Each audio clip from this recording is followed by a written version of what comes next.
بسم الله الرحمن الرحيم، والصلاة والسلام على أشرف المرسلين سيدنا محمد وعلى آله وصحبه أجمعين، صلاة تنحل بها الكرب وتنفك بها العقد. اللهم اغفر لي ولوالدي وللمؤمنين والمؤمنات والمسلمين والمسلمات الأحياء منهم والأموات يوم يقوم الحساب. اللهم آمين يا رب العالمين.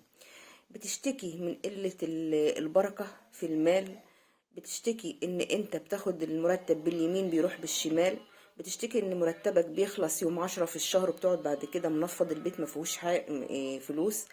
بتشتكي من ان انت مثلا بتبقى الفلوس جاية وعارفة هي رايحة فين، من غير ما تستفيد منها بتروح في اي مكان تاني ما انتش عامل حسابه.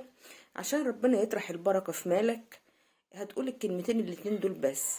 هتقول يا رزاق يا متين، يا رزاق يا متين. الكلمتين دول هترددهم في كل وقت، وانت نايم وانت صاحي وانت رايح شغلك وانت راجع من شغلك.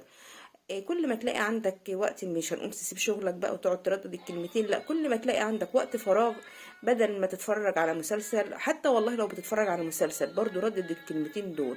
ما فرقوش لسانك الكلمتين دول، هتبص تلاقي وانت نايم حتى الملائكة اللي بتبقى محوطاك، لان انت دلوقتي بتذكر اسم الله الرزاق، فهم كمان هيرددوا معاك، هيرددوا بدلك انت. وكل ما تتقلب هتلاقي لسانك بيردد الكلمتين دول من غير ما تشعر، اللي هم يا رزاق يا متين، يا رزاق يا متين.